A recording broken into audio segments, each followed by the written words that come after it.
Hey, Brent from Sellerplex here. One question we get all the time is where will my ads on Amazon DSP actually show up?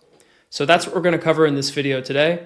But first, there's some groundwork I'd like to lay so you understand the concepts behind this and we're not just talking past you. So the first thing to understand here is how DSP programmatic advertising actually works. And when we say DSP, this is actually a more general term. Amazon didn't invent this term or come up with it themselves. It just means demand side platform. It's basically where us as agencies or you as the ad buyer are buying ad inventory. And that ad inventory is hosted on what's called an exchange, which is a marketplace.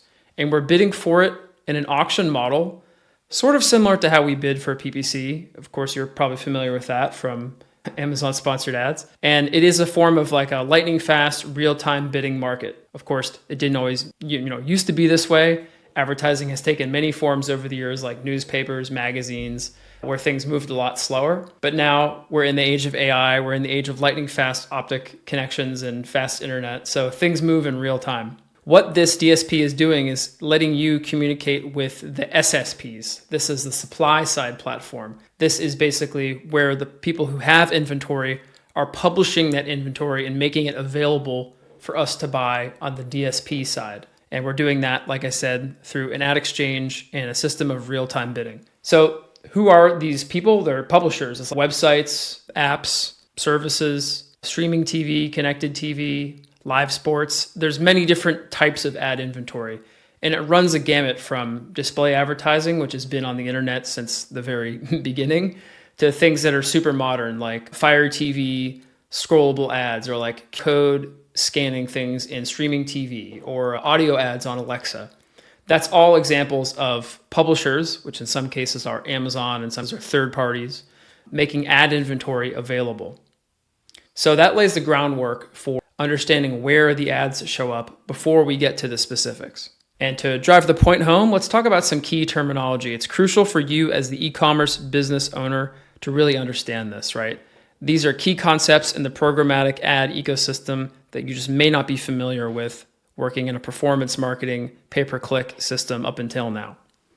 The first two, and you've already heard me talk about these, are inventory or ad inventory and supply or supply sources. These are not interchangeable terms, although people sometimes use them like that, but they are actually two distinct concepts and the impact on your control and your reach with Amazon DSP. The first one is ad inventory. So this is the finite, in a digital sense, space where ads actually appear and that a publisher has for sale. This is typically measured in impressions. So that's impressions on a video or impressions on a display ad or impressions on someone hearing an ad. A good example of some ad inventory, a video slot on Prime. A lot of you probably have Amazon Prime and you've seen plenty of series. You've definitely seen ads on there. That is a simple example of ad inventory.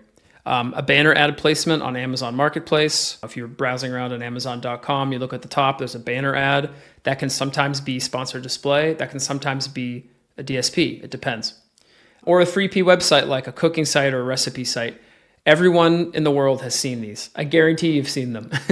This is part of the reason I didn't feel obligated to include a screenshot, because if you've been on any recipe blog or any news site, you have seen static or moving display ads or videos.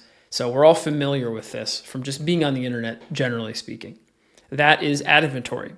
There is an SSP that is somewhere selling that ad inventory at scale to a DSP, which is buying it. Most of the advertising that occurs on the web is still following this model and is still SSP and DSP programmatic display advertising. So if that's the ad inventory, let's think about that as like the goods, right? That's the stuff that we're buying and selling.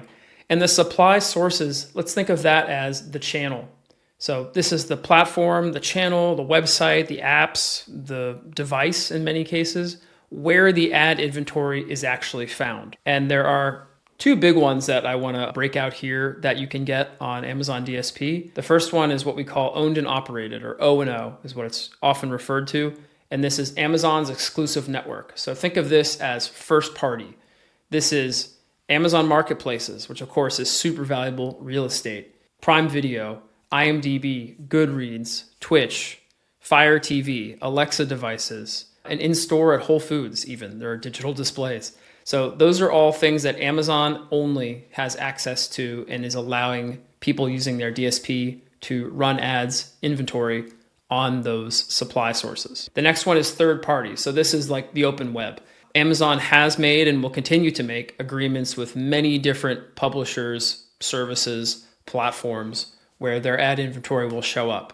Amazon makes money with their DSP, and then these suppliers, these supply sources, of course, are putting their ad auction up and making money from it as well. So it's mutually beneficial for both of them. And if the advertiser is doing a good job, they're also getting their message, their video, their content, their ads, whatever, out to the right people. And that's helping their bottom line too. And that is basically what runs a large part of the internet and many of the services that are free that we all use. So now that we have a more clear understanding of these key definitions, we've laid some groundwork, we understand this relationship between the ad inventory and the supply sources. Let's dive back into that supply sources notion that we mentioned earlier. So we talked about Amazon O&O, we talked about third party, and there's one other one called APD, or Amazon Publisher Direct. But let's dive into these big three supply sources a little bit deeper. So Amazon O&O, I mentioned already, it is exclusive, right? It is available only through Amazon's platform of ADSP. And the best way to think about Amazon O&O inventory is it's usually more costly or more premium, but it's also better for targeting people that are inside the Amazon ecosystem that are more conversion focused and are at the bottom middle of the funnel. That's typically the use case that you have for Amazon O&O. The inventory is really quite valuable, especially if you're running the types of creative that are available on Amazon DSP that look very similar to an Amazon ad that natively is on the platform. And typically when you're running retargeting campaigns, or like I said, bottom and middle of funnel type campaigns with Amazon DSP, you'll be using Amazon O&O inventory a lot. Furthermore, if you're running specific types of ads, like we have Prime Video, which is more costly, the CPMs, or what you pay per 1,000 impressions, is higher, but that ad inventory is very rich, is extremely hyper targetable in terms of the details you can target with it, gives you incredible reach, and has good performance. So there's always a trade-off with DSPs and ad inventory of like cost, reach, and performance. You have to keep these three things in mind constantly when picking your supply sources and your ad types. To go back to the idea on specific ad inventory, for example, if you're running audio ads, typically with Alexa or Amazon Podcasts, those are 30-second audio spots. And there are kind of unique formats and creative types that you can use inside of Amazon O&O based on the regulations that they have set and the capability of their platforms that they've created. This is not always the case with third party, which is a bit more like basic display ads, video ads that kind of appeal to all platforms or many different platforms, and there's not as many specific ad types or creative types on them. You might also find interesting deals or interesting audience segments on Amazon O&O. So this is the unique kind of propositions with Amazon's DSP platform. Next up is third-party exchanges. So this is how you expand your reach across the open internet. Think about 3P, is what it's often called, as the way to scale your reach for probably a lower CPM and more affordable, but still very high performant if you choose the right channels and optimize them correctly, ad inventory. You can still use Amazon's audience data, targeting tools, and all the ad relevance thing they have built into their DSP, and then just find those same people across other platforms. Where the ads are showing up is kind of agnostic to the audience that you have set and targeted. The two are definitely related, and there's some more nuance there we'll get into in some future videos probably, but the benefit of what Amazon's platform can do is you can reach across dozens of different SSPs that are on the open internet, on these 3P exchanges, and you can access all that inventory from one centralized place where you're probably already running ads for Amazon DSP on O&O. So it just makes it much easier to kind of centralize and have all your campaign strategies for your orders and line items in the same place. So some examples that Amazon likes to talk about for third-party exchanges are Index Exchange, Pubmatic, and Magnite. By my last count, I think there's 35 or 36 different third-party exchanges, some of which have names you might be familiar with, like elements of Google advertising are in there, for example. And while they often get grouped in as like one big block, like 3P exchanges, some of them do have nuances and perform differently depending on your campaign goals and what kind of audiences you're targeting and what reach they have available. And it's worth optimizing against that and understanding it. Our final source here is what's called APD. It actually used to be called APS, Amazon Publisher Services. It's now called Amazon Publisher Direct. You'll see it referred to as both here and there. And this is somewhere in between O&O and 3P. It's actually a little bit mysterious. So it benefits from some of the scale that 3P has, but it has a supply model and targeting that's a little bit closer to Amazon O&O. The word direct here is doing a lot of heavy lifting. It basically means that these publishers have a closer relationship with Amazon than the 3P exchanges. And that means that, they can offer really nice cost efficiency and performance. And some good examples of like how this looks. Amazon doesn't really disclose like all of the partners that are inside of APD, but one good example is like Paramount Global, which has a relationship with Amazon that's quite direct. The Washington Post, which is owned by Nash Holdings, which is actually Jeff Bezos' holding company because he's the owner of the Washington Post. So of course they have a relationship with Amazon. And then the biggest example is probably Dotdash Meredith, which is a company that holds many different media publishing companies on the internet, and they have a deal with Amazon that's a little bit more close than the third-party exchanges. Another thing that's noteworthy about APD is that their bidding model does not work as a second-priced auction. It works as a first-price auction. So if you bid $10 for 1,000 impressions, then you'll pay $10. The model that you're probably used to and the model that works in most programmatic advertising, like what we've talked about so far, is if you bid $10 and the person bidding less than you is $9.25, you'll pay $9.26. So you're paying only slightly more than them. That is not the case with APD. So just be aware of that and how the cost works. Let's talk about how this actually looks inside of Amazon DSP. We've talked about the big three. We've talked about theory. We've talked about how the ecosystem works. But now let's see where the rubber actually meets the road. So when you set up a campaign inside of Amazon DSP, it's called an order. And inside of orders, you have what's called line items. Line items is where most of the action happens with things like targeting and filtering and settings. This is a simple screenshot from inside the inventory category in a line item. Think of it kind of like an ad group if you want to make an analogy to sponsored ads. And here is where we're able to select our inventory, right?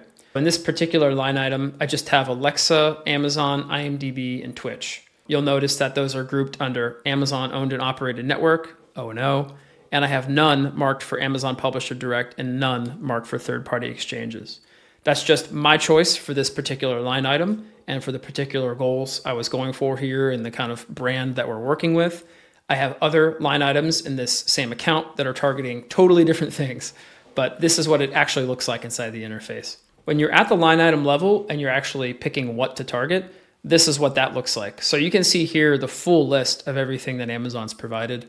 They actually just streamlined and updated this recently, so it's really easy to see it all in one place. And you can tell from this same line item, those are the four I mentioned targeting earlier, but I also have things like Amazon digital signage, which shows up in Whole Foods, Fire Tablet, Fire TV, Goodreads, which is a new one, Amazon Publisher Direct, and then a whole long list of third-party exchanges, which actually is so big I can't fit it all in the same screenshot. But you may notice some of those, especially if you browse the internet and you look around at like the kind of boxes where ad inventory appears, and sometimes it'll have a little thing in there that says, oh, this is from Equative or this is from Cargo. That is some of that ad inventory. What kind of data do you get after you've run your orders for some time in Amazon DSP and you want to see, where you're showing up and how it's doing based on supply sources and ad inventory? Well, the easiest way to do that is from the left-hand nav. There's a very clear area that just says inventory report. It's one of the key areas inside of Amazon DSP. And this data can be exported, but in this example, I'm just showing you what it looks like. Here we have inventory report. I've selected supply source, which is the default one. And this is just showing us where the ads are showing up. I've sorted it by total cost, and everything in orange I've just made a box around is Amazon O&O. And then you can see in green, we have some spend going to some of these 3P inventory. And for each one of these, I have subsequent performance metrics like impressions, viewable, click-through rate, eCPM, ROAS, total ROAS, if that's what we're focused on for this. I can add more columns, of course, but this is just some of the default ones. A couple things to note here. It is possible to drill into this at the order and line item level and make optimizations on your supply source based on your objectives per order and line item. One thing you might pay a lot of attention to would be your CPM. How expensive is it for us to show up on Amazon.com, for example? You can see here it's $8.88 for 1,000 impressions. Meanwhile, Alexa is far cheaper. And actually, we have a lot of cost on Alexa. And it's doing all right in terms of ROAS here. But this is only $1.62. So that's very affordable. Even though the click-through rate on it, you'll notice, is quite low. How impressions are measured and how things are counted as viewable is something that we'll cover in a future video. But just know that that's another metric that you'll be looking at a lot when you're looking at the supply source and the inventory report with DSP. Now, let's say I want to look at the domains or specific apps that are actually showing my ads. So in that same area, inventory report, I just hit domains or apps from that little drop down at the top to change it from supply. And now I can start to see the actual domains. So just giving this a quick glance, I see all recipes, I see people.com, overwolf.com, don't know that one, nypost, yahoo.com, I think we know those. And then a bunch at the top, just sorting by spend, of course, that are Amazon O&O. So Alexa devices, IMDb, Twitch, etc. This, you can do the same. You can block different domains. One concern a lot of brands have is brand safety. So let's make sure that our products and brands aren't showing up on websites that we don't want to be seen on, whether that's explicit content or whether that's, I don't know, some other like rival page, or there's many reasons you could have preference for that. That's fine. That can be changed and added as well. So this is the way to see this on a very granular level. And you can adjust the time frame and look at it for different line items and orders. And moving down slightly here, we have the last category, which is ad placement size. So this is basically saying of the ad inventory that we have available to us, what is the actual size of it? You know, how does it show up like on the page? And so we have the total cost, and then we have a series of pixel dimensions here listed. Responsive means something else. That means that it kind of morphs to fit the size. And we'll have a future video about creative on Amazon DSP and cover that. But you can see in some cases, these are as small as 300 by 50 pixels or as large as like full 1080 screen, depending on what the creative is you've provided and what format it's showing up on. You can optimize performance by these ad placement sizes and see which ones are, showing the most. Obviously, we're spending a lot on a 320 by 50 placement size right here, which is fairly small, but is a very, very common placement size on both 3P and O&O. You'll start to learn this as you look at more DSP reports. Takeaways today. First thing, we've laid the groundwork for some key concepts like ad inventory and supply sources. We've covered the big three, O&O, 3P, and APD. And we've seen how things actually look inside of ADSP from the side of the management, right? How does it look? What kind of data do we get back? There's actually a lot more we can get out of that if you download Amazon DSP reports or if you download the versions of the reports I showed there, but that's just a very basic entry level. The depth of data in DSP is vast, so there's plenty to explore there. One of the key things I want you to take away from this video is that each supply source has its own characteristics and trade-offs. Budgets should be allocated based on where you want to show up for your audience and what costs are associated with that supply source and what ad inventory is there. Who sells the ad inventory shouldn't drive the decisions, and performance should instead. I have to give Amazon some credit because their platform is fairly agnostic when it comes to where the ads are being shown, and the way that their ad algorithms work for DSP does not give preference to Amazon platforms or something like that. There's, of course, different costs associated with them because it's a dynamic and shifting market.